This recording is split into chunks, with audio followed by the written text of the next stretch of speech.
In just a few days, the WWE is heading back to Saudi Arabia for another pay-per-view, and for the past few years, surprisingly, Saudi pay-per-views have definitely given us some fun and noteworthy wrestling moments, which is crazy because not too long ago, Saudi pay-per-views used to be ridiculous. The first 5 Saudi pay-per-views are some of the weirdest, some of the worst, most confusing, just straight up disgusting wrestling shows that have ever taken place. From horrible, traumatizing matches to insane booking decisions, Saudi pay-per-views used to make no sense whatsoever, and they definitely deserve a look back at. The first ever Saudi show took place back in April of 2018, and with more propaganda than you can possibly imagine, it was the greatest Royal Rumble. Fresh off signing a 10-year deal worth $1 billion, the Saudi regime wanted their wrestling shows to be these big, massive, large-scale events, and for the first show, they wanted a 50-man Royal Rumble, which honestly sounds more like a perverted fetish than a wrestling match, but it's fine. But regardless, the greatest Royal Rumble was the first event, and nobody knew what the hell this was going to be going into it. Taking place just 3 weeks after WrestleMania, this was either going to be better than WrestleMania, or the most expensive house show the world has ever seen. And with 50,000 fans in attendance, it ended up being the world's most expensive house show. Pyro up the ass, a huge stage, more pyro, John Cena versus Triple H out of nowhere in 2018, Undertaker versus Rusev in a casket match. We got a random 4-way ladder match in the middle of the show, which honestly wasn't that bad, and a WWE title match that ended in a double count out. As you can see, nothing of note really happened here. There were no title changes. You know, everyone thought going in that this was going to be the night where Roman won the title after losing at Mania. Nope. It just ended up being a meaningless house show in every single way. It just happened to take place in a stadium in Saudi Arabia. Saudi fans got to see legends like Cena and Triple H for the first time. Propaganda was spread. The fans got to make their little Snapchats. You know, the rich Saudi folks got to sit on their sofas ringside and flex their status and be on their phones the whole time. To say this show was unimportant would be an understatement. And the main event was the 50-man Rumble. And I gotta say, this is the weirdest, most trippy wrestling match I've ever gone back and revisited. This feels like a fever dream. This was a 77-minute match, making this a 5-hour show. Yes, a 5-hour show. And this match featured 50 wrestlers coming out, and 80% of them, I swear to God, the Saudi crowd had no idea who they were, never heard of them. They had Japanese sumo wrestler named Hiroki Sumi pull up because apparently the Saudi regime wanted Yokozuna to appear, but they didn't know he'd been dead for 18 years. So the WWE was like, alright, you want Yokozuna? Here's a random Japanese sumo wrestler. You can't make this shit up. Daniel Bryan wrestled for an hour and 16 minutes, and his poor chest got turned into ground beef, and he still didn't win the match. Hornswoggle came back for this. The Great Khali tried walking out for this, and of course Titus O'Neil almost died trying to enter the ring. Why the hell was he so excited to enter this match? I will never know. Since the match needed 50 wrestlers, they literally had to resort to NPCs to fill up the match. They had a guy named Dan Matha enter the match. The poor guy doesn't even have a Wikipedia page. Just a weird, random, surreal $50 million house show that was 5 hours long, created to please the Saudi regime, a show that genuinely felt like it took place in a dystopia, but all in all, it was whatever, okay? There was no match here that made you question your fandom. It wasn't the worst show ever. It just felt like a random little side quest that the company was doing, and if you wanted to ignore it, you honestly could have. But all of that was going to change with the next Saudi pay-per-view 6 months later in October, when the WWE held the first ever Crown Jewel event.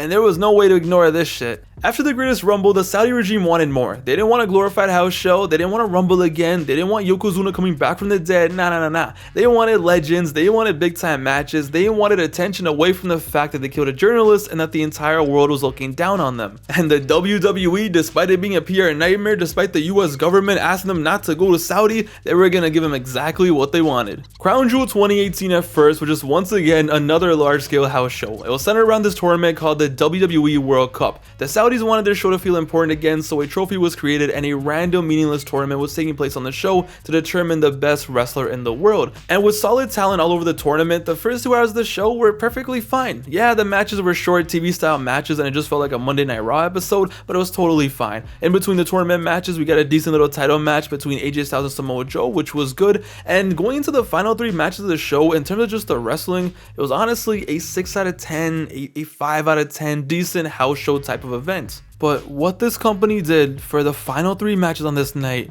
were straight up war crimes. The third match from the top was for the vacant Universal Championship. Brock Lesnar versus Braun Strowman for the title. 2 big meaty men clashing for the title. 2 freaks of nature. A crowd that was going to be hungry for these two to tweak. It had the potential to be a crazy spectacle. But no, we don't deserve that. No, instead we get Brock Lesnar hitting 5 F5s in 2 minutes and winning the match. He grabbed the belt and he got out of there so fast out of the country that his theme song didn't even start playing. Okay.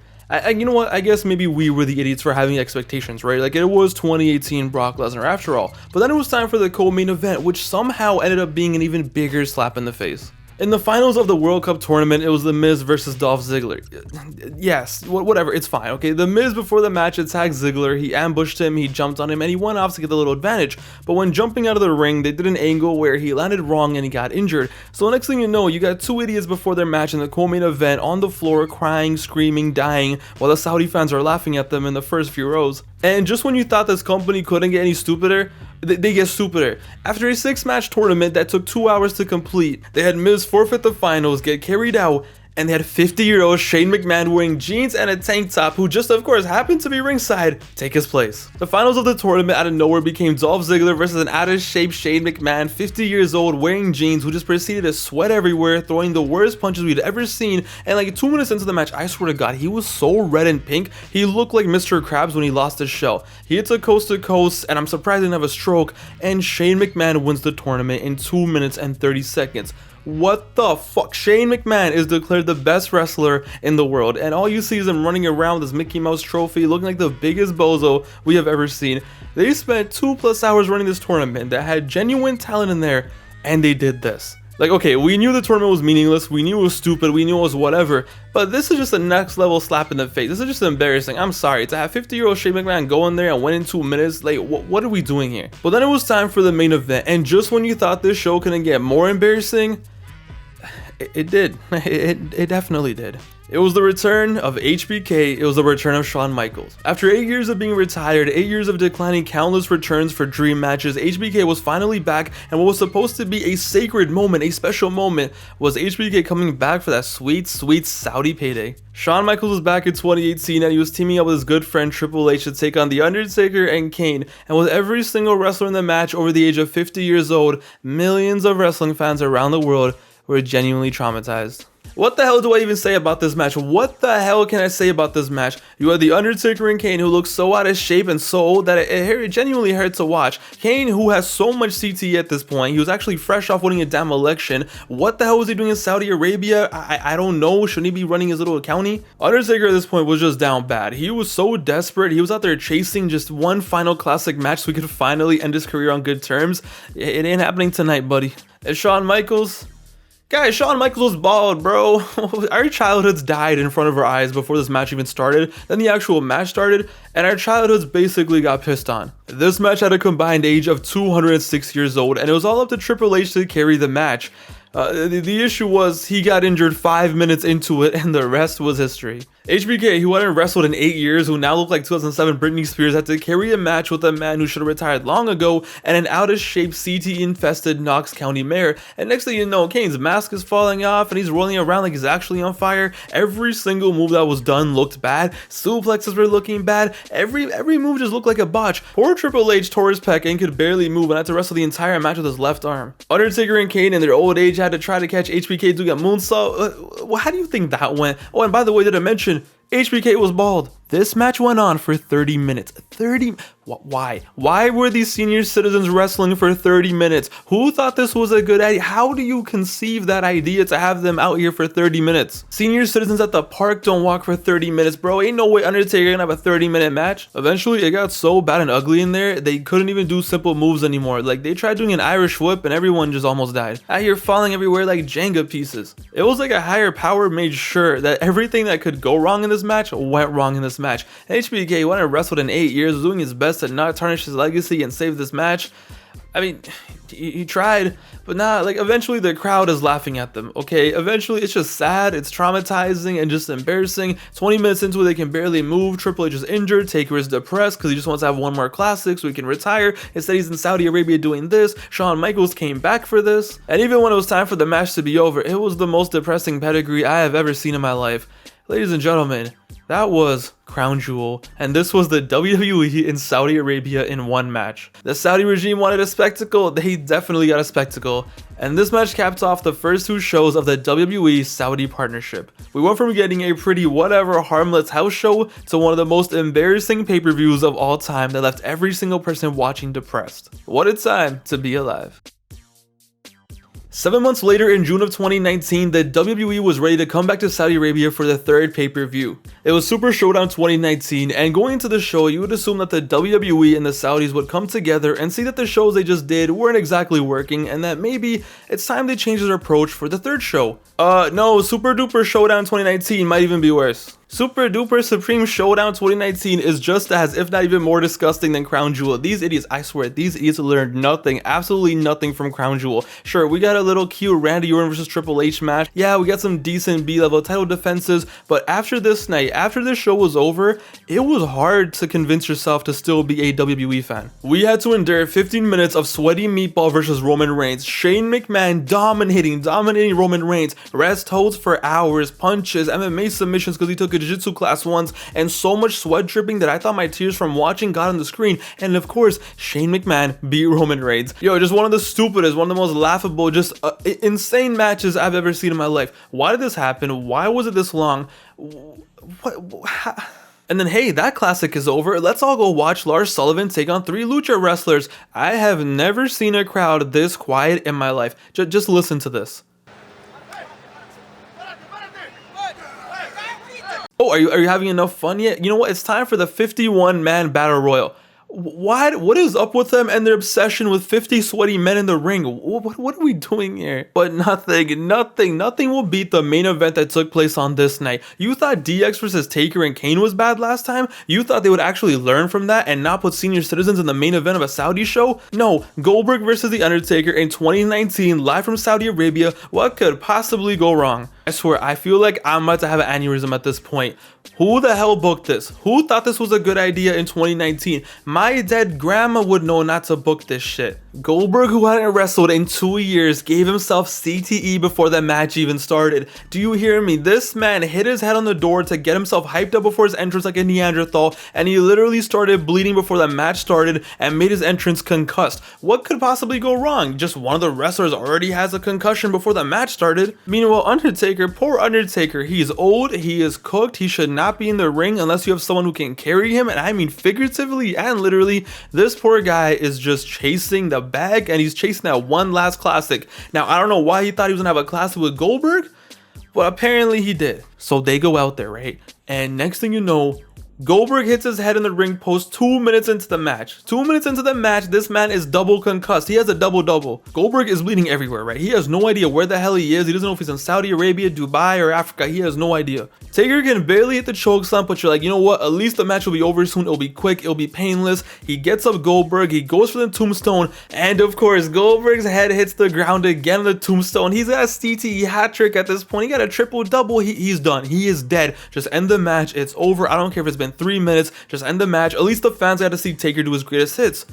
Goldberg kicks out. Goldberg with a CTE hat trick kicks out. So now it's Goldberg's turn to hit him with a finisher because we have to trade finishers, and he grabs Taker and he goes for the jackhammer, and boom, no, Goldberg can carry Undertaker literally and figuratively, and he drops Taker on his neck. Taker at this very moment could have easily had his neck broken. So now both men are dead, and it's like, please, for the love of God, just end this, okay? We failed the mission, we tried our best, this is not it, just end the match, you hit your finisher, just call an audible, whatever. No. Taker kicks out. For some reason, I will never understand this. They have 2 52-year-old men do the tombstone reverse spot. Of course, it doesn't work out. Roman Reigns and Taker couldn't pull this off 2 years ago at Mania. Why the hell will Goldberg and Taker be able to pull this off? Both men are on the floor. There is so much CTE, it doesn't even make any sense. Taker just drops him with the worst chokeslam ever, and honestly, at that point, respect, okay? At least he even pulled that off. Pins him. Goldberg is so out of it, he hooks his own leg. Taker doesn't even grab his leg. He just raises his own leg in the air for no reason, just lets it hang. That is how out of it he was, and thankfully, it was over. The worst one-on-one wrestling match I've ever seen in my life. These 2 men could have died. Like, no, jokes aside, these 2 men could have easily been paralyzed. Why the hell did this match take place? Who thought it was a good idea? And why did this need to be 10 minutes? Yo, I'm gonna be honest, I still can't believe it. I can't believe the fact that Goldberg concussed himself before the match even started. That is insane. How does that happen? And I can't believe they thought doing a reverse tombstone spot with these 2 men was a good idea. This is the worst match I've ever seen. Like, no, hands down. Not one of, no, this is 100% the worst match I've ever seen in my life. As shameless, as embarrassing as the Crown Jewel match was, This was 10 times worse. This was another level. This is surreal to go back and watch this and try to have your brain comprehend this actually happened. But hey, apparently this is what Saudi Arabia wanted. They wanted big time matches. They wanted Goldberg. They wanted Undertaker. Here you go. I can't. All of these shows just felt like they took place in a simulation. None of these feel real. Going back and watching these, none of them feel real. You have the combination. You have a deadly combination. You have the WWE who clearly doesn't care about these shows. They don't treat them like canon. And you have Saudi Arabia who just wants all these big time matches from wrestlers from the 80s and 90s. You know, they don't care how it goes down. And you just combine that with how bad wrestling was at this point. Worst combination ever. I can't. I'm done. I can't. I've lost too many brain cells. It's just been 3 shows. I can't. The next 2 shows were, of course, were useless anyway. Like, after the next show, they just continue the clownery. They did Cain Velasquez versus Brock Lesnar, which lasted 2 minutes with Cain tapping out just to get Brock Lesnar his win back from the UFC, which was real, but this is fake. But, of course, Cain tapped off camera, so we didn't see him tap. What are we doing here? Tyson Fury versus Braun Strowman, because woo, mainstream coverage, big stars. No, nobody cared. The one good thing they did was at Crown Jewel 2019, for once we had a title change. For once, a major title change, and there was finally something of importance happening, and The Fiend beat Seth Rollins for the WWE title, which made everyone happy. It was a really cool moment, despite the red lighting, which I wasn't a fan of. But, you know, it definitely made the fans tolerate Crown Jewel, and it really raised the perception of the event. Like, yo, something important happened for once at these Saudi shows, and it was a good step in the right direction. The next Saudi show ended with Goldberg squashing The Fiend and winning the title in 2 minutes. What the hell was wrong with this company, bro? Goldberg, the man who almost killed The Undertaker 2 years before this, they just let him go back to Saudi Arabia. He should have been a wanted man in Saudi, first of all. He just goes into Saudi, beats The Fiend, wins the title, and there you go. Great. No, like, guys, I'm serious. How did we survive this? How did we watch these shows? How did we put up with them? How did we tolerate this? Like, these shows were actually the most brain dead shows I've seen in my life. You take the Saudis wanting big matches and old stars and their obsession with Goldberg and all these old wrestlers, and you combine that with Vince McMahon, who was on crack and would do anything for the $50 million. This is what we got. It is a miracle that the product is where it's at today, okay? Just 5 years ago, remember, this is what we had to watch weekly. These were the Saudi shows we were getting 5 years ago. At least these days, the product is good enough where they don't have to resort to Goldberg or something to come back and pop a Saudi show. Now we have Logan Paul. But no, like, I'm done. I am never ever watching these old Saudi shows ever again. Even, like I said, even though Saudi shows still feel weird to this day, there's still a sideshow nature to them.